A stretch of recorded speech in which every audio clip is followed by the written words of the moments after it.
ఎవరిని ఆధారం చేసుకో? దేవుణ్ణే ఆధారం చేసుకో. ఎవరైనా కొంతవరకు నాన్న ఒక టైంలో అందరు హ్యాండ్ ఇస్తారు, అందరు హ్యాండ్ ఇస్తారు. పర్మనెంట్గా నీకెవరు తోడుండరు నాన్న, కానీ నా యేసయ్య మాత్రం ఎనీ టైం నీకు తోడుంటాడు. కాబట్టి ఎవరిని నమ్మి ఆశలు పెంచుకొని ఆలోచనలు పెంచుకొని చివరికి విసుగు విరక్తులు చెంది ఏదో అయిపోవద్దు. ముందే ప్రిపేర్డ్గా ఉన్నావు అనుకో, ఏదైనా షాక్ కొట్టిందనుకో, నాకు ముందే తెలుసు బ్రదర్, అందుకే నేను దేని మీద అనుకోలేదని నవ్వుతా తిరుగుతావు. అట్లా కాకుండా డీప్ అయ్యావు అనుకో, షాక్ కొట్టిందనుకో సచ్చి ఊరుకుంటావు. లోకమంతా నిన్ను మోసగించి ఆయన మోసం చేయడం, నువ్వు నమ్ముకున్న వాళ్ళందరూ నేను ఎఫెక్ట్ చేయొచ్చు, కానీ ఆయన చేయడం. నేను అందుకే అంటున్నాను, ఆయన తప్ప మరి ఎవరిని ఆధారం చేసుకోవద్దా. 100% నా తండ్రి నిన్ను ప్రేమిస్తున్నాడు. యేసు నిన్ను ప్రేమిస్తున్నాడు. యేసు నిన్ను ప్రేమిస్తున్నాడు, ప్రేమిస్తున్నాడు, ప్రేమిస్తున్నాడు ముమ్మాటికి. నువ్వంటే ఇష్టం ఆయనకి. నేనే నీకు తగిన విధంగా లేను ప్రభు, నేనే నిన్ను ప్రేమించలేకపోతున్నా. నా ప్రేమలోనే స్థిరత్వం లేదు, నా ప్రేమలోనే చంచలత్వం ఉంది, కానీ నీ ప్రేమలో మార్పు లేదు. నీ ప్రేమ నా ఎడల స్థిరంగా ఉంది నాయన.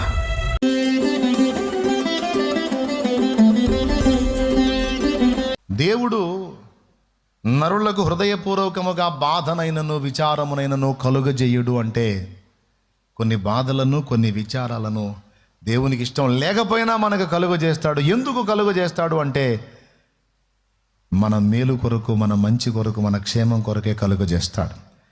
అయితే బాధ పెట్టినను అంటే దేవుడే బాధ పెడతాడని ఇక్కడ మాట్లాడాడు. ఏమిటి దేవుడు బాధ పెట్టడం అంటే, కాపాడాల్సినోడు తప్పుకుంటాడు, తప్పుకున్నప్పుడు డైరెక్ట్గా మన మీద పడతాయి. అర్థమైందా? అదే దేవుడు చేసేది. కాపాడాల్సినోడు సైడ్ అవుతాడు, సైడ్ అయినప్పుడు కొన్ని నెత్తిన పడతాయి. అది ఎలా వస్తుందంటే, ఎందుకయ్యా నన్ను వదిలేశావు, ఎందుకయ్యా నన్ను అప్పగించావు. భక్తులందరి ప్రార్థన అదే చూడు. బైబిల్లో కీర్తనల్లో చూసినా, ఏబులో చూసినా, విలాప వాక్యాల్లో చూసినా, ప్రవక్తల గ్రంథాల్లో చూసినా ఇదే మొత్తుకోలు. ఎందుకు అప్పచెప్పావు, ఎందుకు అప్పచెప్పావు, ఎందుకు అప్పచెప్పావు. శత్రువుని మా మీద ఎందుకు గెలవనిచ్చావు అంటే, దేవుడు అడ్డుపడితే వాడు గెలవడు. ఇప్పుడు దేవుడు అడ్డు తప్పుకున్నాడు కనుక, దేవుడు విడనాడాడు కనుక వీళ్ళు దెబ్బలు తిన్నారు. సో మనకు బాధలు కలుగుతున్నాయంటే దేవుడు పనిగట్టుకొని మనల్ని గుచ్చటం కాదు, గుచ్చేవాడికి మనల్ని అప్పచెప్పటం, అడ్డుపడకుండా విడనాడటం. ఎందుకు అలా చేశాడు దేవుడు, ఎందుకు అలా అప్పచెప్పాడు దేవుడు అంటే, లేఖనం చెప్పింది అది మనకు అవసరం అంది. బాలుని హృదయంలో మూఢత్వం స్వాభావికంగా పుట్టును, శిక్షాదండము దాన్ని తోలివేయును. స్వభావ సిద్ధంగా మనలో ఉన్న మూఢత్వం, మూర్ఖత్వం వలన మనకు మనమే హాని చేసుకునేటువంటి ఆలోచనలకు మనం వెళుతున్నప్పుడు కృపగల దేవుడు జోక్యం చేసుకొని అడ్డు తగిలి బాధలలోనికి మనల్ని ప్రవేశపెట్టి మన మూఢత్వాన్ని, మూర్ఖత్వాన్ని దొళ్ళగొట్టి, వెళ్ళగొట్టి, మనల్ని విర్రగొట్టి, నలగొట్టి, లోబరుచుకొని ఆ విరిగి నలిగిన హృదయాలకు ఆసన్నుడై ఆశీర్వదిస్తాడు, వర్ధిల్ల చేస్తాడు, ప్రయోజనకరమైన పాత్రలుగా మనల్ని మారుస్తాడు. నా లైఫ్లో అలా జోక్యం చేసుకున్నాడు, నా లైఫ్లో అలా జోక్యం చేసుకున్నాడు. నన్ను ఆ విధంగా సిద్ధపరిచి ఇలా తీసుకొచ్చాడు. కొన్నిసార్లు మూర్ఖంగా నేను మొండిగా వేసిన అడుగులకు దేవుడు ఏం చేశాడో తెలుసా? వెళ్ళొద్దు అన్నాను, అలా మూర్ఖపు అడుగులు వేయొద్దు అన్నాను. వేస్తున్నావు, దెబ్బతింటావు. వేస్తున్నావు, ఏయ్ ఏం కాదులే ప్రభా, ఏం కాదులేయ్యా, ఏం కాదులేయ్యా, సరే అని జస్ట్ అట్లా సైడ్ అయ్యాడు అంతే. అప్పుడు కనపడింది బొమ్మ. ఎట్లుందిరా అన్నాడు. సూపర్ ఉంది అన్నాను. సరిపోతే ఇంకో రౌండ్ వేయాలా అన్నాడు. వద్దయ్యా అన్న, ఇంక జాగ్రత్తగా ఉండు అన్నాడు. దేవునికి స్తోత్రం, హల్లెలూయా. జస్ట్ అంతే సైడ్ అయ్యి అప్పచెప్పాడు. పిచ్చిమారాజు ఒక పట్టాను వదలడు, విసిగిచ్చినా ఎత్తుకొనే ఉంటాడు. సిరాకు పుట్టిందనుకో, వీడికి బాగా ఎంత చెప్పిన వీడి గొడవ మానుకోవట్లే. ఒక్కసారి చూడరా, భర్త చదువుతున్నాడు, ఏదో సబ్జెక్ట్ ప్రిపేర్ అవుతున్నాడు వెనకటి రోజుల్లో. పిల్లాడిని ఆయన దగ్గర వదిలిపెట్టింది. అప్పట్లో రాత్రి వేళ దీపం. వాడు తడోగా దీపం దగ్గరికి వస్తున్నాడు. భర్త చూస్తున్నాడు, భార్య ఏదో వంట పని చేసుకుంటాం. కేరమని కేకిన పడింది భార్యకి. పిల్లగాడు ఏడుపు. పరిగెత్తుకుంటూ వచ్చింది భర్త ఉన్న గదిలోకి. వస్తే వాడు ఏడుస్తున్నాడు. భర్త వాడిని చూస్తూ ఉన్నాడు. చూసి నవ్వుతా ఉన్నాడు. వచ్చిన భార్యకి వెళ్ళి చూసి నవ్వాడు. ఏంది పిల్లగాడు అంతలా ఏడిసాడు? ఏంది? దీపం గాలిందిలే అన్నాడు. దీపం గాలిందా? నువ్వేం చేస్తున్నావు అన్నా. అంది భార్య. ఆ మాట అంది. నేనే కాల్చాలి అన్నాడు ఆయన. ఏంది? నేనే కాల్చాను అన్నాడు. అదేంది అంటే 4 సార్లు నెట్టాను, మళ్ళా వస్తున్నాడు వాడు, అందుకని ఒకసారి తగిలింది అనుకో, ఇప్పుడు వస్తాడని చూడు వదిలిపెట్టాను. ఇప్పుడు వాడు దీపం చూపిస్తే అంటున్నాడు. ఇంక రాడు, ఇంక నువ్వు పోయి వంట పని చేసుకోపో అన్నాడు. ఇక నా దగ్గరికి రాడు, నీ దగ్గరికి రాడు, దీపం దగ్గరికి అసలైపోడు. కొన్నిసార్లు మనం అగ్నిని ముద్దాడబోతాం, మూతి గాలిద్దని తెలియదు, దేవుడు అడ్డుపడి చేయి పెడతాడు. నువ్వు అగ్నిని ముద్దాడపోయిన ప్రతిసారి దేవుడు చేయి అడ్డం పెడితే ఆ చేతిని ముద్దాడుతుంటావు. నువ్వు పదే పదే చెబుతుంటాడు, నువ్వు అగ్నిని ముద్దాడబోతున్నావు, మూతి గాలిద్ది, వద్దు. ఏం కాదులే ప్రభా అనుకుంటూ వస్తే ఆ చేయి తీస్తాడు.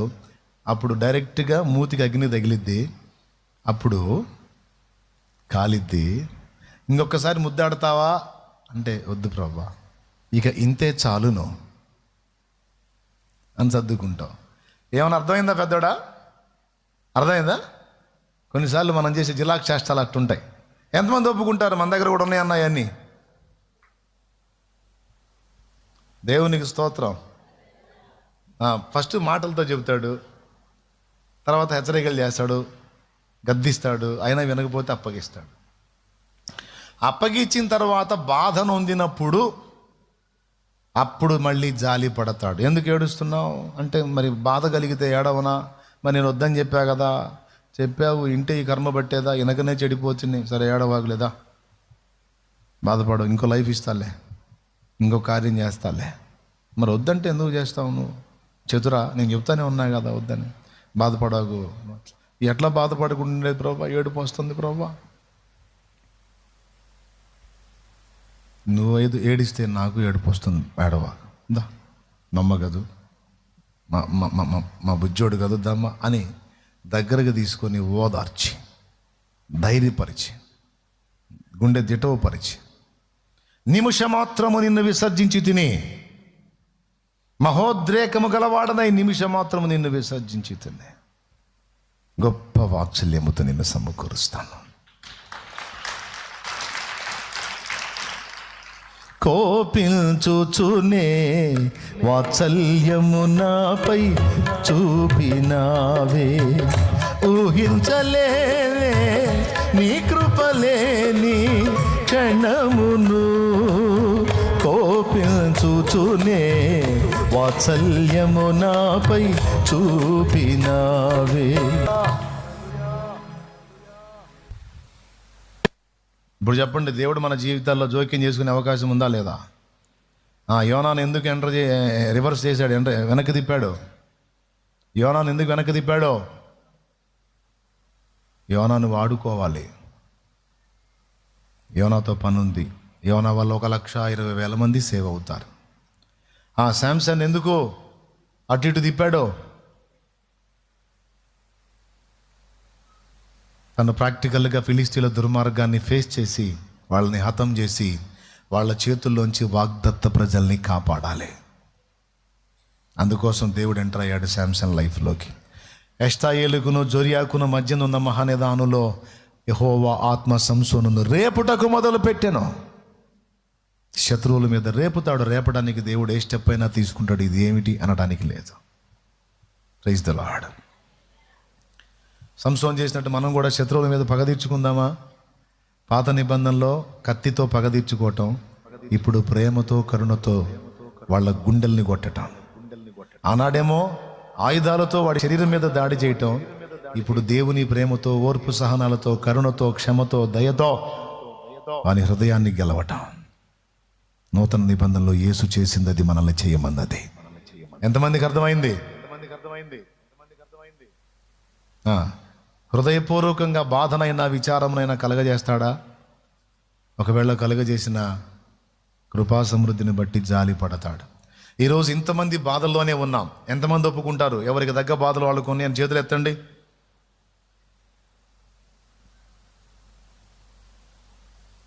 నాకు 2 బాధలు, ఒకటి నా బాధ, 2 మీ బాధ. మీ బాధ నా బాధ కాదా? నా బాధ మీ బాధ కాదా అని నేను అనను. ఎందుకంటే నా బాధ మీ మీద అయితే మీరు బలైపోతారు. అందుకని అవసరమైతే మీ బాధని పంచుకుంటాను. ఏదన్నా చేయాల్సింది ఉంటే చేస్తాను. కనీసం ప్రార్థన అన్నా చేస్తా, ఇంకేం చేయలేకపోయినా. మీరు కూడా నా బాధను పంచుకోవటం అంటే నా కోసం ప్రార్థన చేయటమే. అందరం బాధల్లో ఉన్నాం, సమస్యల్లో ఉన్నాం, ఇరుకుల్లో ఉన్నాం, ఇబ్బందుల్లో ఉన్నాం. ఎవరికి తగ్గ బాధలు వాళ్ళకున్నాయి. ఎవ్వరు ఫ్రీగా లేరో.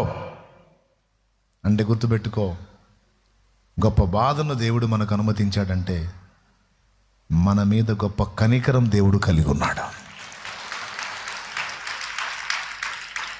లేకపోతే పాడైపోతాం. అందుకే తప్పట్లేదురా, హృదయం నొచ్చుకుంటుంది కానీ తప్పట్లేదురా, కొంచెం నేను ఇబ్బందుల కొలిలో నెట్టాల్సి వస్తుందమ్మా, నిన్ను కొంచెం ఇబ్బంది కొలిలో ఉంచాల్సి వచ్చింది, తప్పదో అని విడనాడి అవకాశం ఇచ్చి గాయం పొందడానికి సెలవిస్తాడు. గాయం పొంది కేకలేస్తున్న వేళ దగ్గర చేరి బాధపడుకో, ఇది నీకు మేలే చేస్తుంది కానీ కీడు చేయదంటాడు. దిగజారిన వేళ ఎరికో దిగిపోతిని, దిగిపోయిన వేళ దొంగలకు చిక్కి తిని, దొంగల చేతికి చిక్కిన వేళ గాయపరచబడి తిని, గాయములను కట్టుమా సమరయుడా, గాయములను కట్టుమా సమరయుడా. ఎవరి మీద బాగా తీపి పెంచుకున్నావో వాళ్ళు ఏందో నీకు అర్థమయ్యేటట్టు చేస్తాడు. మంపు దించుతారు. మనము ఒక్కోసారి పెంచుకోకూడని వ్యక్తుల మీద తీపి పెంచుకుంటాం. బాగా డెప్త్లోకి వెళ్ళావు కదా, చూపిస్తాను ఆగురా నీకు అనుకుంటాడు. అనుకుని చూడమ్మా, చూడు చూడు చూడు చూడు, బాగా తీయగా ఫీల్ అవుతున్నా కదా, చూడు విశ్వరూపం చూడని అలా చూపిస్తాడు. అప్పుడు నీకు అర్థమైపోయి గుండె గాయం అయిపోయింది ప్రభా, అసలు ఊహించలేదు ప్రభా, ఇలా జరిగిందని అసలు అనుకోలేదు ప్రభా. మరి బాగా డెప్త్లోకి వెళ్ళావుగా, అనిగిందా? అనిగింది ప్రభా. స్థిరమే లేని మనుషుల ప్రేమలు నటనయే చూపుచూ కదిలే బొమ్మలు. స్థిరమే లేని మనుషుల ప్రేమలు నటనయే చూపుచూ కదిలే బొమ్మలు. కలుగజేయులే నీకు గాయము, చెయ్యలేవులే ఏ సాయము. గాయాలన్నీ గేయాలుగా మార్చును నీకు యేసయ్య. సాయమిచ్చి హాయినిచ్చి కౌగిట దాచును మెస్సయ్య. నీతో నిలచి నీతో నడచి మార్గమే చూపిన మంచి దేవుడు, అనురాగమే పంచిన ఆత్మీయుడు. మానవ నైజం చెప్పనా, పిచ్చి వదిలిచ్చిన దేవుడు, మనస్తత్వాలు వ్యక్తిత్వాలు చూపించిన దేవుడు మనకు ఒక పట్టాన సిగ్గురాదు. అమ్మా నిన్ను మోసం చేసి వేరే స్టెప్ తీసుకున్నాడు కదా, అంటే నిన్ను ఇష్టపడట్లేదని అర్థమైపోయింది కదా, నువ్వే సర్వస్వం అనుకోవట్లేదు కదా, గ్యాంబ్లింగ్ అని అర్థమైపోయింది కదా. అదేనన్నయ్య, ఎంత నమ్మానన్నయ్య, ఎట్లన్నయ్య మళ్ళీ నన్ను ఎట్ట ప్రేమిస్తాడన్నయ్య అంటే నేను తీసుకొని కొట్టాలి.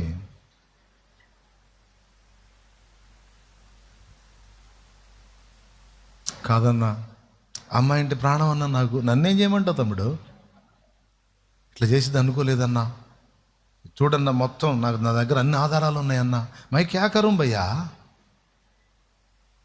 అసలు ఆ అమ్మాయి లోకం అనుకున్నానన్నా, అమ్మాయి జీవితం అనుకున్నానన్నా. అన్నా ఎట్లన్నా ఆ అమ్మాయి మళ్ళీ నన్ను ఎట్ట ప్రేమించిద్దన్నా? ఓరే నీ పిచ్చి జల్లంగుండా. అంటే లైన్లో ఉన్నప్పుడు చేసిన మోసం, చేసిన మాయ ఎలా ఉంటుందంటే మనసు మళ్ళా కోరుకుంటూ ఉంటుంది. అబ్బా అదే కావాలి, అదే కావాలని. అది గ్యాంబ్లింగ్ అని తెలిసి కూడా, క్లీన్ బౌల్డ్ అయ్యి కూడా సిగ్గురాదు దాకా అదే కావాలి. నేనేం చేయాలి? దేవుడు మాత్రం ఏం చేస్తాడు? ఇరిమియా మాత్రం ఒక పాట రాశాడు. నిన్ను చూడక ఉండలేననే మాటలు విన్నావా? నీవు లేకపోతే బ్రతుకలేనని రాతలు చదివావా? నిన్ను చూడక ఉండలేనని మాటలు విన్నావా? నీవు లేకపోతే బ్రతుకలేనని రాతలు చదివావా? ప్రేమంటేనే తెలియని మనుషుల గారడి చెల్లెమ్మ. ప్రేమ పేరుతో మోసపోతే అది ఆరడి బ్రతుకమ్మ. ప్రేమంటేనే తెలియని మనుషుల గారడి చెల్లెమ్మ. ప్రేమ పేరుతో మోసపోతే అది ఆరడి బ్రతుకమ్మ. నీతి మాలిన మనుషుల ప్రేమలు నిజమనుకోకమ్మా. ఎండమావిలో ఎన్నడు దాహం తీరదే చెల్లెమ్మ. కళ్ళ ఎరుగని తెల్ల పావురమ పైకెగిరావా? కఠినమైన ఈ లోకపు పోకడ కానక ఉన్నావా? అయ్యో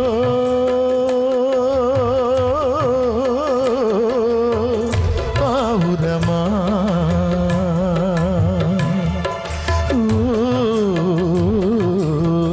పావురమా.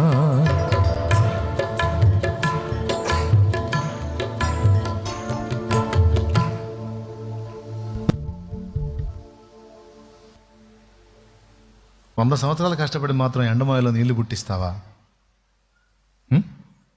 ఎండమావి నీరుగా మారిద్దా నీ పిచ్చి కాకపోతే? నేను చెప్తున్నాను, అందరికీ చెప్తున్నాను, నాకు నేను కూడా చెప్పుకుంటున్నాను. భూమి మీద మనల్ని పుట్టించాడు కాబట్టి, మనం సమాజ జీవితంలో జీవించాలి కాబట్టి, ఈ బంధాలు, అనుబంధాలు, మనుషుల స్నేహభావాలు, వీటన్నిటి మీద మనకు శరీరాన్ని బట్టి మనసు ఉంటుంది. అవి ఉండటం వల్లే బాధ్యతలు నెరవేరుస్తాం, అవి ఉండటం వల్లే ఇతరులకు హెల్ప్ చేస్తాం, అవి ఉండటం వల్లే కుటుంబాన్ని నెత్తినేసుకుంటాం. సమాజంలో మనం జీవించాలి, దేవుడు మనకు అర్థం కావాలి. అందుకనే బంధుత్వాలను ఏర్పాటు చేసి ఈ బాధ్యతలు, బంధాలు, అనుబంధాలన్నీ జోడించి దేవుడి వ్యవస్థను ఏర్పరిచాడు. ఇవన్నీ, ఈ అనుబంధాలు, ఈ బంధాలన్నీ దేవుడు మనకు అర్థం కావటానికి మాత్రమే. Praise the Lord. దేనికి? ఆయన మనకు అర్థం కావటానికి మాత్రమే. ఎవరి మీద మనం తీపి పెంచుకుందాం? ఎవరిని మనం పర్మనెంట్గా ఆధారం చేసుకుందాం చెప్పండి? తల్లిదండ్రుల్ని మనం ఫైనల్గా చివరి వరకు ఆధారం చేసుకుందామా? పోనీ కన్నబిడ్డల్ని? వాళ్ళు విడిచిపోవచ్చు, లేదా అసలు లోకాన్ని వదిలి వెళ్ళొచ్చు. లేదు వాళ్ళకి మనం ఆధారం అవుదామా? మనం ఉండొచ్చు, ఓడొచ్చు. ఎందుకంటే ఇప్పుడు ఏది మన సొంతం, ఏది మన ఓన్, ఏది ఆఖరికి మనం కూడా మన సొంతం కాదే. నా చేతులు నా కాళ్ళు ఎంత బలమో అనుకుంటాం. పెరాలసిస్, స్ట్రోక్ తగిలిందనుకో, నీ చెయ్యి నీ కాలే, ఎంత నీ మాట. నువ్వు ఇటు తిరగవేంటి, ఇటు తిరిగి ఉంటుంది. తిరుగు నువ్వు నా చేతివి, అలా తిరగకూడదు అంటే వచ్చిద్దా? సరే బ్రదర్ అన్నావుగా అని వచ్చిద్దా? ఏంది వచ్చేది? ఇక అది అంతే. నీ బాడీయే నీ ఓన్ కాదు. కన్న తల్లిదండ్రులైనా, నువ్వు కన్న బిడ్డలైనా, కట్టుకున్న వారైనా, తోడబుట్టిన వారైనా, అందరితో మన అనుబంధం టెంపరరీ అనే వాస్తవాన్ని మనం ఎప్పుడు మర్చిపోకూడదు. ఇది మర్చిపోయి ఆ బంధాల మత్తులో జోగుతూ ఉంటాం, అది పర్మనెంట్ అని. కానీ కాదు, వస్తువులన్నీ దేవుడే. మనమందరము ఆయన వారం. ఎవరిని ఎంతవరకు భూమి మీద ఉంచాలో, ఎవరిని ఎప్పుడు తీసుకోవాలో ఆయనకి తెలుసు. ఒక తల్లి అంటది, నా బిడ్డ నా బిడ్డ నా బిడ్డ. నీ బిడ్డ? నా తల్లి నా తండ్రి నా తల్లి నా సొంతం అంటావు. నీ సొంతమా? మా నాన్న గురించి ఒక మాట చెప్తానండి నేను. మా నాన్న ఎందుకు తీసుకున్నావు దేవా అని నేను అడగడానికి సాహసించలా. ఎందుకంటే వృద్ధాప్యం వచ్చింది. మా నాన్న ఉంటే బాగుండు, ఇంకా ఉంటే బాగుండు, ఇంకా మా నాన్న నాకు తోడుగా ఉంటే బాగుండు. ఒక కొడుకుగా నా న్యాయమైన కోరిక అది. ఎందుకు? నా తండ్రి ఎప్పుడు నాతో ఉండాలనే న్యాయమైన కోరికే. అంటే మా నాన్న బాధలు పడతా, మంచాన పడతా, కంచాన పడతా, ఇబ్బంది పడతా, అలానే ఉండాలి, కానీ బతికుండాలని నేను కోరుకుంటా ఒక కొడుకుగా. నువ్వు కోరుకుంటావు ఒక కూతురుగా.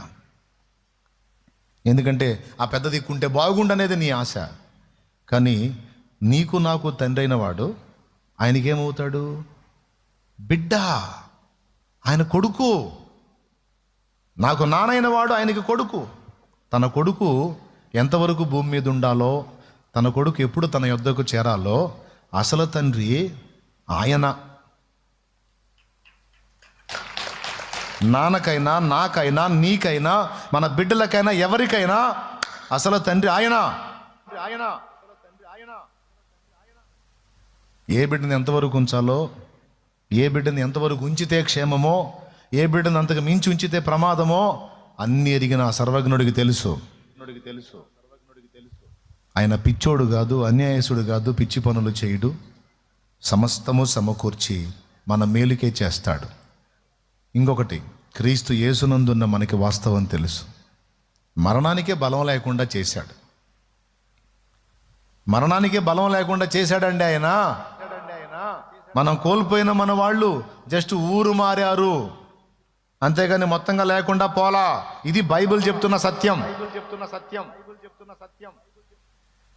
ఇప్పుడున్న వాళ్ళు రేపు ఉంటారో ఉండరో తెలియదు.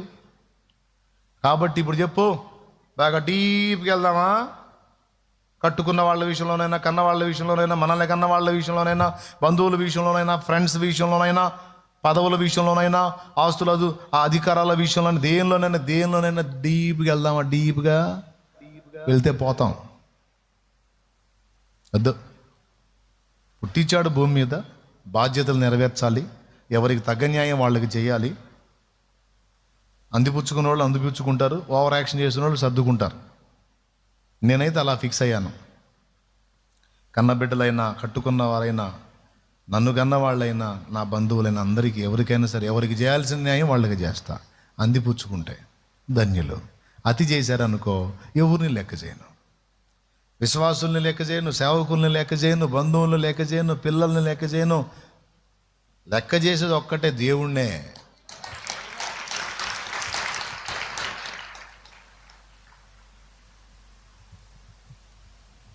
ఎందుకంటే ఎవరు ఎంతవరకు ఉపయోగపడతారో నాకు జీవితం ఆరంభంలోనే నేర్పింది. దేవుడు నేర్పాడు. బంధువులు, స్నేహితులు, శ్రేయోభిలాషులు ఎంతవరకు వస్తారు అంటే కొంతవరకే. పరిస్థితులు విషమించి ఆ రాత్రి వేళ నా ప్రాణం తీసుకోవాలనుకున్న నాడు ఎవ్వరూ వచ్చి నన్ను ఆదుకోలా. ఎవరు వచ్చారు నా దగ్గరికి? ఎందరు ఉన్నా బంధువు నీవే, బంధాలను పెంచిన భాగ్యవంతుడా. నా జీవిత గమనానికి చితికిన నా గుండెకు. అంటే అందరి మీద విరక్తి పెంచుకొని బాధ్యతలు నెరవేర్చొద్దని చెప్పట్లా, మళ్ళీ తప్పు. ఈ లోకపు నటన అన్నాడు. ఈ లోకపు నటన గతించుచున్నది అన్నాడు. లోకపు నటన అంటే ఏంది? ఈ లోకంలో జరుగుతున్నదంతా ఒక నాటక రంగంలో ఎవరి పాత్ర వాళ్ళు పోషిస్తున్నారు. అర్థమైందా? టోటల్గా అందరూ నటులే అంటున్నాడు. ఇది రంగస్థలంతో పోల్చాడు. పాత్రలు, నటులు నటిస్తున్నారు. పాత్ర పూర్తయిందా? సైడ్ అయిపోవాల్సిందే. పాత్ర పూర్తయినా కూడా ఉంటాడు నటుడు. అయిపోయింది పో అంటాడు. అట్లాగా ఈ లోకపు నటన సాగాలి కదా, కాబట్టి అట్లా. అంతేగాని అత్తికి వెళ్ళొద్దు. దేనికి వెళ్ళొద్దు? అతికి వెళ్ళొద్దు, అతుక్కోవద్దు, అరులు చాచొద్దు, అభాసు పాలు కావద్దు. ఓకేనా? ఇక బాధలు, ఇరుకులు, ఇబ్బందులు, కష్టాలు, కన్నీళ్ళు, నా బాధ్యతలు నెరవేర్చడానికి మరి కొన్ని అడ్డంకులు ఉన్నాయి నాయన, అవన్నీ డీల్ చేసి నాకు కొంచెం ప్రశాంతతనిచ్చి ఇవన్నీ కూడా గట్టెక్కడానికి అవకాశం అని అడుగు. ఇస్తాడు. నేర్పించాల్సింది నేర్చుకో, నేర్పుతాడు. రెడీ అవు, అందరితో ఉండు, అన్నిట్లో ఉండు, కానీ దేంతో మమైక్యం అవ్వబాకు, ఒక్క దేవుడితోనే. ఎంతమందికి అర్థమైంది బ్రదర్? ఇంకా దిగుళ్ళు, విచారాలు, కృంగుబాట్లు, ఆ ప్రేమ నాకు దక్కలేదు, ఇంకా నేను ఎందుకు అన్నయ్యా, ఆ ప్రేమ నాకు దక్కలేదు, నేను ఇంకెందుకు తమ్మయ్యా. ఏ ప్రేమ? ఇప్పుడు ఇక్కడ నా భార్య ఉంది, ఎస్తేర్ టీ తీసురా అన్నాను అనుకో, తెచ్చిద్ది. ఆకలి అవుతుంది, అన్నం పెట్టిద్ది. స్నానం చేశాను, బట్టలు ఇచ్చిద్ది. తల దువ్వాలి, దువ్వెనిచ్చిద్ది. ఓకేనా? అన్ని పరలోకం పోయాక చేసిద్దే. ఎస్తేర్ అన్నాను అనుకో, కోనరేతో ఉంటుంది. లేదు అక్కడ కూడా ఈ భార్య ఇలానే అక్కడ కూడా ఉంటుందని అక్కడ ఉంటే చూపించు. ఎక్కడన్నా ఉందా? ఎస్తేర్ అక్కడ కూడా నాకు అలానే ఉంటుంది అని నేను అనడానికి ఏదన్నా ఆధారం ఉందా? పోనీ నీ భర్త నీకు అలానే ఉంటాడని అక్కడ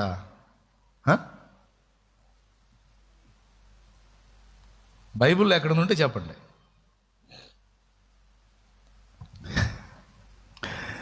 ఇక్కడ ఉన్నంత వరకు ఒక మాయలో ఉంటాం మనం. మరణానంతరం కనువిప్పు కలిగిద్ది. భూమి మీద మనం ఎవరెవరు ఏ పాత్రలు పోషించామో అక్కడ పోయిన తర్వాత అందరూ ఉంటారు. మనం ఎవరిని మిస్ అవ్వ, మొత్తం ఉంటారు. మన సరుకు మొత్తం ఉంటుంది అక్కడ, మొత్తం ఉంటారు. కానీ డైలాగులు ఎలా ఉంటాయంటే, ఎస్తేర్ అన్నాను అనుకో, ఏమి నా సహోదరుడా అంట. ఒకవేళ ఆమె వచ్చి పాష గారు అందనుకో, ఏమి నా సహోదరి నేను అనాల్సి వచ్చింది. ఒక సహోదరింది అని అవంటానికి లేదు. ఏమి నా సహోదరుడా అందనుకో, ఏంది మేము ఎట్ట మాట్లాడుతున్నా, ఏమైంది నీకు, ఊరిక వచ్చి అట్ట అనకూడదా అంటానికి కుదిరిద్దా? ఉందా ఛాన్స్? మరి అన్నీ ఎంతవరకు? మరి ఏంది మరి మనం చేసేది? ఇంతోటి భాగ్యానికి ఓరి నాయన జుట్టు అంతా ఊడిపెట్టేట్టు ఆలోచించటం, జుట్టు బీక్కోవటం, ఏదేదో అయిపోవటం. వాడు నన్నంత మాట అన్నాడన్నా, నేను ఎందుకు బతకాలన్నా, చచ్చిపోతానన్నా. ఓరే పిచ్చోడ, ఒకరోజు వచ్చి దాగురయ్యా, నిన్ను అన్నోడు చేస్తాడు, నువ్వు చేస్తావు, ఇద్దరిని కాజేసిందాక ఆగండ్రా. ఇప్పుడు వాడన్నాడు వాడేం గ్యారెంటా?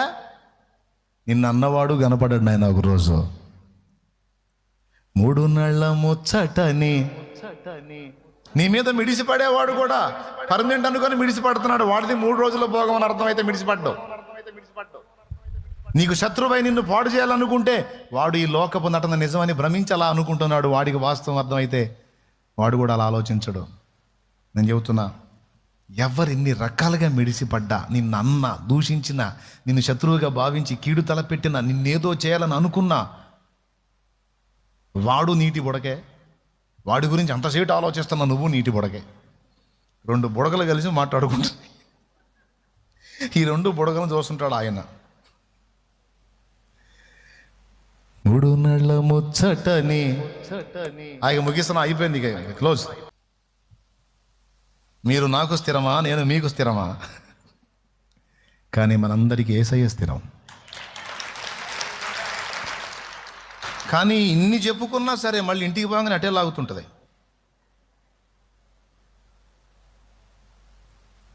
ఇన్ని చెప్పానా, మళ్ళీ ఇంటికి పోగానే మనసు అటే లాగుతుంటుందండి. కాబట్టి వాస్తవాలు మీ ముందు ఉంచాను.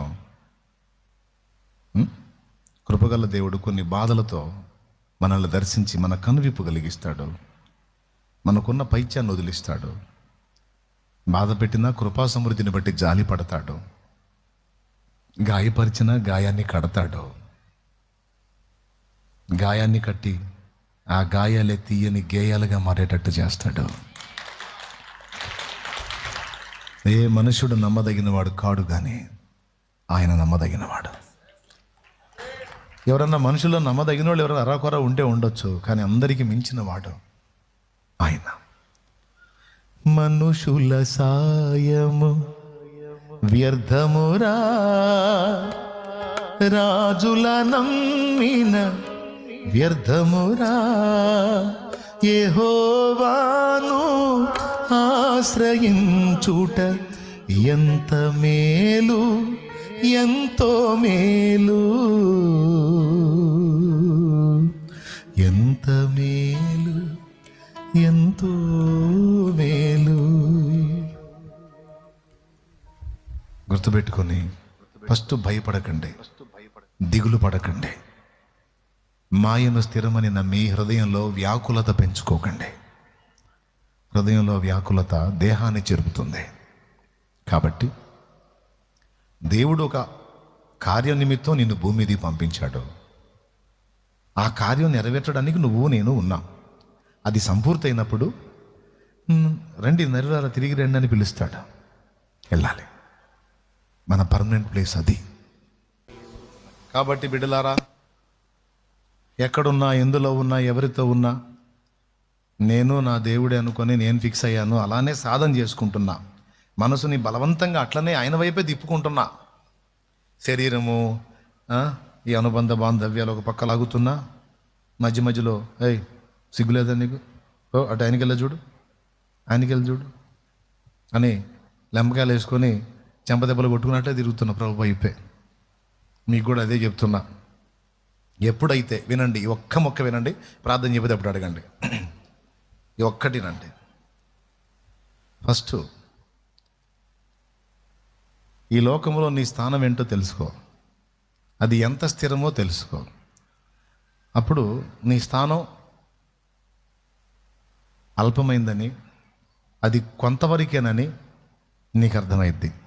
అర్థమైనప్పుడు నువ్వు చేయాల్సింది ఏంటంటే, మొదట హృదయంలో నుండి వ్యాకులం తొలగించుకో. ఏ విషయాన్ని బట్టి నువ్వు దిగులు చెందుతున్నావో, ఏ విషయాన్ని బట్టి నువ్వు కలవరపడుతున్నావు. కొంతమంది పరువు పోయిందని బాధపడతారు, కొంతమంది మనుషుల ప్రేమ దక్కలేదని బాధపడతారు, కొంతమంది అప్పుల పాలయ్యానని కృంగిపోతారు, కొంతమంది అప్పులు ఇచ్చినోళ్ళు తిడుతున్నారని కృంగిపోతారు. ఓకే ఓకే ఓకే ఓకే ఇచ్చారు, నువ్వు ఇవ్వలేదు, తిడతారు. ఓకే, ఈ బాధలు, అప్పులు, రోగాలు, సమస్యలు, ఇరుకులు, ఇబ్బందులు, నిందలు, అవమానాలు నిన్ను నలగొడుతున్నాయి. ఓకే ఓకే ఓకే నలుగుతున్నావు. ఓకే, అయితే ఒక్క మాట, ఇవన్నీ నువ్వు కలిగి ఉన్నావని ఆయనకి తెలుసు. ఇవన్నీ నువ్వు ఫేస్ చేస్తున్నావని ఆయనకి తెలుసు. తెలిసి నీకు ఇవన్నీ అనుమతించాడు. అవసరాన్ని బట్టి అనుమతించాడు. అనుమతించిన దేవుడు ఆయనే వాటిని తొలగిస్తాడు అని నేను ఇందాక చదివించిన వచనాలన్నిట్లో ఉంది. 4 వచనాలు చదివించిన 4 ఉంది.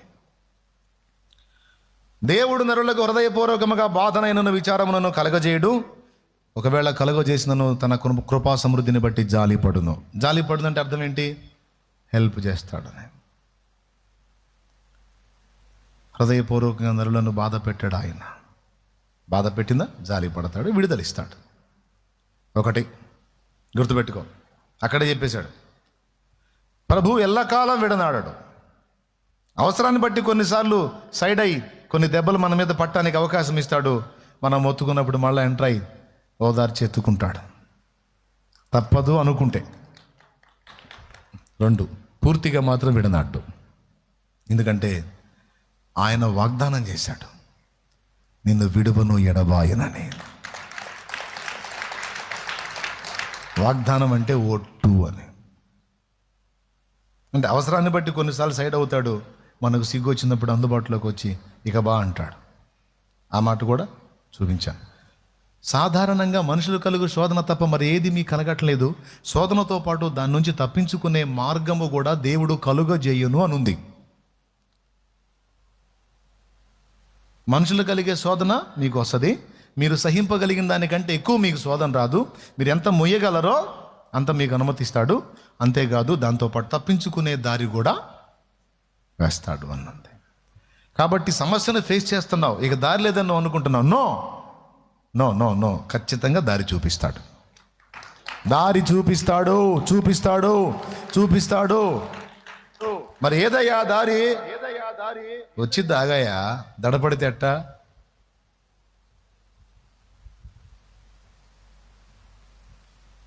ఆ సమయం వచ్చినప్పుడు దేవుని సంకల్పం ముందుకు వస్తుంది, దేవుడు ఓపెన్ చేస్తాడు, నీకే మతిపోయే కార్యాలు చూస్తాం.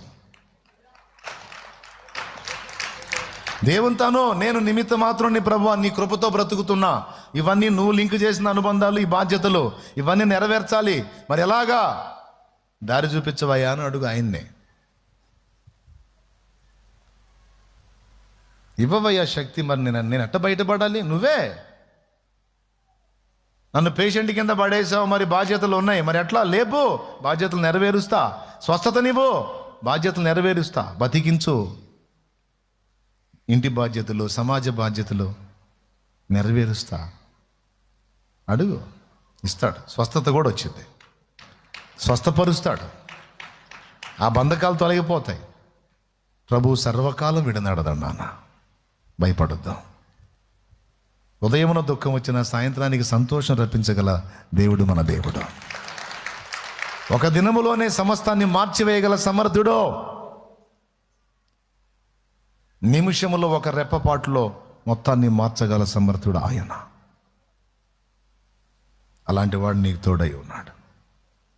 మూడవది, శోధన సహించువాడు ధన్యుడు. అతడు శోధనకు నిలిచిన వాడై ప్రభు తను ప్రేమించు వారికి వాగ్దానం చేసిన జీవ కిరీటం పొందను.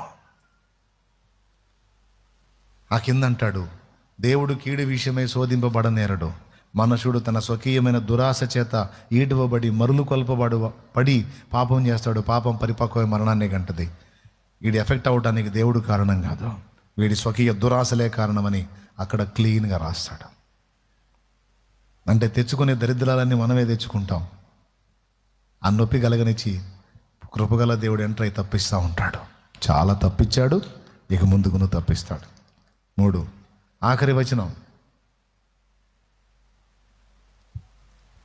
అవసరాన్ని బట్టి అగ్ని వంటి శ్రమలు కలుగుతున్నాయి. తర్వాత ఏం జరుగుతుందన్నాడు? ఈ శ్రమల అనంతరం మీకు మెప్పు, మహిమ, ఘనత ప్రభు ప్రత్యక్షమైనప్పుడు కలిగిద్దన్నాడు. ఓకే, ఇప్పుడు ఏ సవాళ్ళు, ఏ రిస్కులు లేకుండా మన విశ్వాసపురంగా ఎలా బయటపడిద్దండి? నాకు అర్థం కాదు. మనోళ్ళు మరీ విచిత్రంగా పోతే అయిపోయింది, ముగిస్తున్నాలే. ఏ సవాళ్ళు, ఏ రిస్కులు లేకుండా అసలు మన విశ్వాసం ఎట్ట బయటపడిద్ది? అన్నీ అనుకూలంగా ఉండి ఇట్టనంగానే అన్నీ అయిపోతూ ఉంటే ఊడైనా ఉంచుతాడు విశ్వాసం. ఆ దారిని పోయి ఉంచడు. ఇట్టనంగానే అన్నీ అయిపోతుంటే అలా అవుతాయి. కొన్నిసార్లు ఉన్నవి కూడా పోతాయి, అయినా సరే నిలబడాలి. అది విశ్వాసం. అనుకూలతలలో కాదు కదా విశ్వాసం బయటపడేది. దాని ఒరిజినాలిటీ ప్రతికూలతల్లో కదా. కోరిన కోరికలన్నీ కొండ ఎక్కుతుంటే, నెరవేరుతుంటే విశ్వాసం ఎలా బయటపడిద్ది? కోరిన కోరికలు కొండ మీద ఉన్నాయి కూడా కొండ దిగి నెరవేరకుండా ఎదురు దెబ్బలు తగులుతుంటే కూడా నా ప్రభువుకే స్తోత్రం అన్నది కదా విశ్వాసం. అది కదా నమ్మకత్వం, అది కదా విశ్వాస్యత. కాబట్టి బిడ్డలారా, నువ్వు ఇచ్చినా ప్రేమిస్తాను, ఇవ్వకపోయినా ప్రేమిస్తాను యేసయ్య. నువ్వు ఇస్తేనే దేవుడు కాదు, ఇవ్వకపోయినా నా దేవుడు. ఎందుకంటే నన్ను ప్రేమించి ఎప్పుడో నా కోసం ప్రాణం పెట్టావు. అంతకుమించి ఇంకేం చేయాలి? నీ ప్రాణమే నా కొరకు ధారపోస్తివే. ఇంకంతకుమించి నీ ప్రేమను నేను ఎలా కాదనగలను? ఇంకా నాకు ఇంకే నిర్ధారణ కావాలి? ప్రాణమే పెట్టిన తర్వాత. కాబట్టి అయ్యా, ప్రాణమే పెట్టినోడివి, మరి నాకు ఇవన్నీ తీసేయగలవు. ఈ రోగం తీసేయగలవు, ఈ అప్పు తీసేయగలవు, ఈ నింద తీసేయగలవు, ఈ సమస్య తీసేయగలవు, అన్నీ తీసేయగలవు. ఎందుకంటే నేనంటే ప్రాణం కంటే ఎక్కువ నీకు ఇష్టం. అలాంటిది నాకు ఉంచావంటే అవసరమనే ఉంచావు. కానీ కొన్నిసార్లు ఆ నొప్పి తట్టుకోలేక ఆకలేస్తున్నాను, కానీ నీ చిత్తమే సిద్ధించుగాక, నీ సంకల్పమే నెరవేరుగాక. కానీ ఒకటి నువ్వు నన్ను ప్రేమిస్తున్నావు, అదొక్కటైతే నమ్ముతా. నువ్వు నన్ను ప్రేమిస్తున్నావు, ప్రాణం కంటే ఎక్కువగా. నాకు అది చాలు. నా క్షేమాధారము నువ్వే ఈ జగతిలో, ఆక్షేపణ చెయ్యను నేను ఏ కొరతలు కలతలలు నేనున్న కలవరపడనయ్యా. నీ తలపులలో నేనున్న అంతే చాలయ్యా. కలతలలో నేనున్న కలవరపడనయ్యా.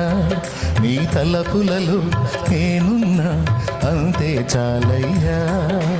నువ్వు లేకుండా నేనుండలేనయ్యా, నీ తోడు లేకుండా లేనయ్యా. అండా దండా నువ్వెక్కేసయ్యా, నా కొండ కోట నువ్వే యేసయ్యా. అండా దండా నువ్వెక్కేసయ్యా.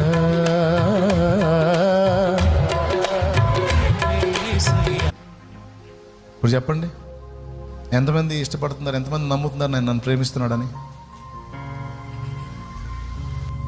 నమ్ముతున్నావు దేవుడు నిన్ను నిజంగా ప్రేమిస్తున్నాడని? నిజం నువ్వంటే ఇష్టమా దేవుడికి? చెప్పండి, నేను ముగిస్తున్నాను, తొందరగా చెప్పండి, వెళ్తాను. నిన్ను నువ్వు మోసం చేసుకుంటున్నావా? నిజమేనా? అది ఇష్టమేనా నువ్వంటే దేవుడికి? ఎంత ఇష్టమో, అవునా? మరి అంత ఇష్టమైతే, ప్రాణం ఇచ్చే అంత ఇష్టమైతే నన్ను చెక్కటానికి. కాల్చబడకపోతే స్వర్ణం, చీల్చబడకపోతే మేఘం, దున్నబడకపోతే భూమి, చెక్కబడకపోతే,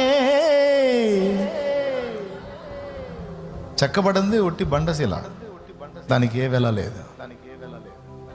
చెక్కబడితే అది శిల్పం, శిల్పం అయితే దాని వెల, చెక్కబడిన ఆ సౌందర్యాన్ని బట్టి లక్షల్లో ఉండొచ్చు, కొన్ని అయితే కోట్లలో కూడా ఉంటాయి.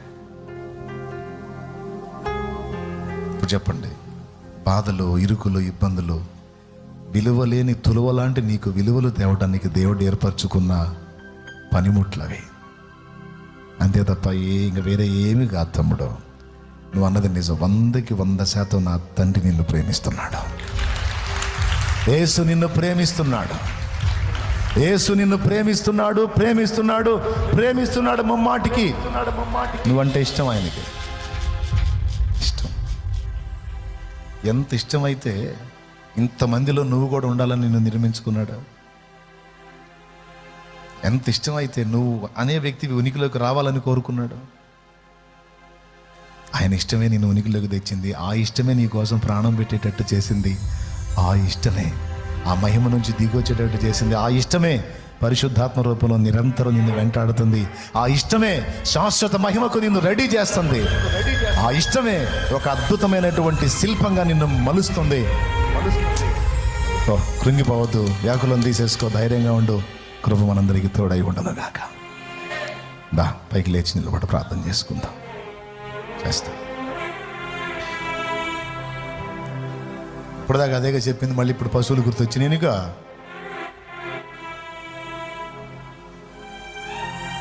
ఇస్తాడు.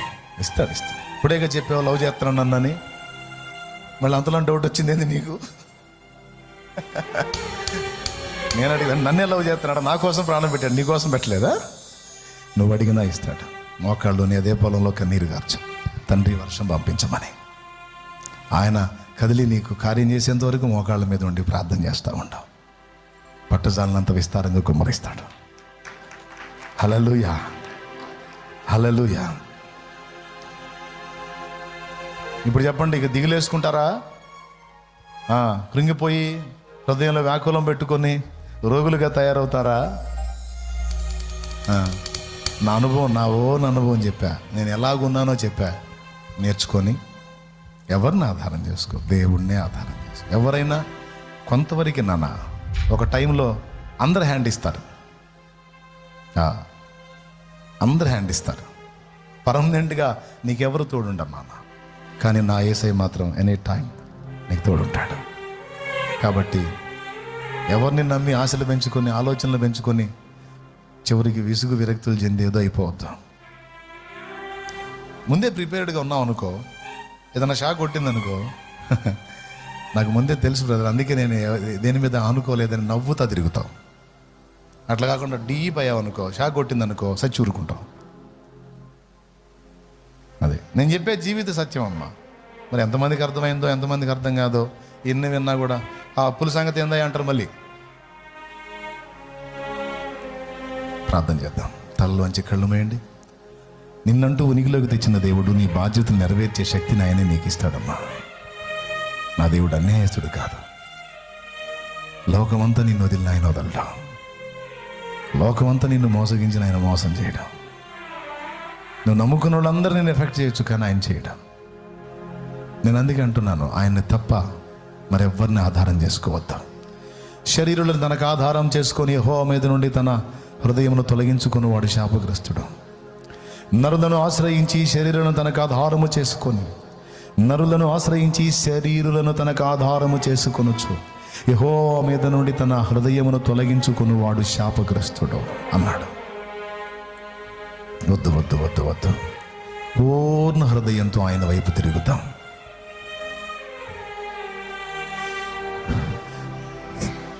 ఎల్రోయి ఎల్రోయి నన్ను చూచావే వందనమయ్యా.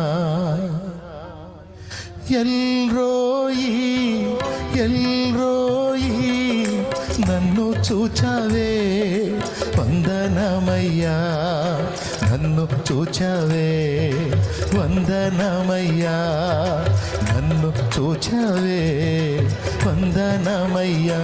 నిన్ను పూర్ణ మనసుతో ఆరాధింతున్, నా పూర్ణ బలముతో ప్రేమించెదన్. ఆరాధన ఆరాధన ఆరాధన ఆరాధన ఆరాధన. Praise the Lord. రెండు చేతులు పైకెత్తి భయపడతో, కృప నా దేవుడు ఇస్తాడు. దిగులు పడద్దు, నా దేవుడు నిన్ను ప్రేమిస్తున్నాడు. నిన్నే ప్రేమిస్తున్నాడు. నిన్నే, అక్షరాల నిన్నే. నన్నెందుకు ప్రేమిస్తాడు అనొద్దు, నిన్నే ప్రేమిస్తున్నాడు. మోసం చేయట్లా, నేను నిజం చెప్తున్నాను. కల్వరి సిలువలో ఆ యాతనలో నిన్నే తలంచుకున్నాడు. ఆ వేదనలో, ఆ మరణ శ్రమలో నిన్నే తలంచుకున్నాడు. నీ కోసమే బలయ్యాడు. నిజం. ఆయన నిన్ను ప్రేమిస్తున్నాడు. రెండు చేతులెత్తే ఎబినేజరే ఎబినేజరే ఇంతవరకు ఆదుకున్నవే. ఎబినేజరే ఎబినేజరే ఇంతవరకు ఆదుకున్నవే, ఇంతవరకు ఆదుకున్నవే. అయ్యా, నువ్వు నా ఎడల ప్రేమలో స్థిరంగా ఉన్నా. నేనే నిన్ను తగినంతగా ప్రేమించలేకపోతున్నాను. నేనే నిన్ను తగినంతగా ప్రేమించలేకపోతున్నా. మనుషులను, లోకాన్ని, భోగాలని, పాపాన్ని, శరీరాశలని, నేత్రాశల్ని, చీబొబ్బు డబ్బాన్ని ప్రేమిస్తున్నా. నేనే నీకు తగిన విధంగా లేను ప్రభు. నేనే నిన్ను ప్రేమించలేకపోతున్నా. నా ప్రేమలోనే స్థిరత్వం లేదు, నా ప్రేమలోనే చంచలత్వం ఉంది, కానీ నీ ప్రేమలో మార్పు లేదు. నీ ప్రేమ నా ఎడల స్థిరంగా ఉంది నాయన. అది మారనిదై ఉంది. అది ఎంతో మమతను చూపింది నాకు. నా కోరిక ఒక్కటే ప్రభా, నీవు నన్ను ప్రేమించినట్టు నేను నిన్ను ప్రేమించాలి. నేను నిన్ను ప్రేమించాలి, ప్రాణానికి మించి ప్రేమించాలి. నా కోరిక అదే. బిడ్డలారా, మీ కోరిక కూడా అదే అయితే అదే అడగండి దేవుణ్ణి. యేసయ్యా, ఈ బాధలు, ఇరుకులు, ఇబ్బందులు ఇవన్నీ తీసేయ్యా, ఇవన్నీ కాదయ్యా. నా కోరిక నేను నిన్ను ప్రేమించాలయ్యా. నేను నిన్ను ప్రేమించాలి, నిన్నే ప్రేమించాలి, నీ వైపు ఆకర్షింపబడాలి. నిన్నే నిన్నే నిన్నే ప్రేమించాలి, నీ గురించి ఆలోచించాలి, నీ చిత్తమే నెరవేర్చాలి, నీ సంతోషాన్నే వెతకాలి, నీ మహిమనే వెతకాలి. నిన్ను ప్రేమించాలి. నన్ను ఆకర్షించవా? నన్ను అనుగ్రహించు. యేసు నామములో పొంది ఉన్నాను తండ్రి, ఆమేన్. పిచ్చిగా నిన్ను ప్రేమించాలి, పిచ్చిగా నిన్ను ప్రేమించాలి. నిన్నెంత ప్రేమిస్తే నాకు అంత మంచిదయ్యా. నిన్నెంత ప్రేమిస్తే అంతగా నీ ఆజ్ఞ గైకొంటాను. నిన్నెంతగా ప్రేమిస్తే అంతగా నీ మాటకు లోబడతాను. ఎంత లోబడతాను అంత దీవించబడతాను. అందుకే నేను నిన్ను ప్రేమించుటే నాకు ప్రధాన అంశం.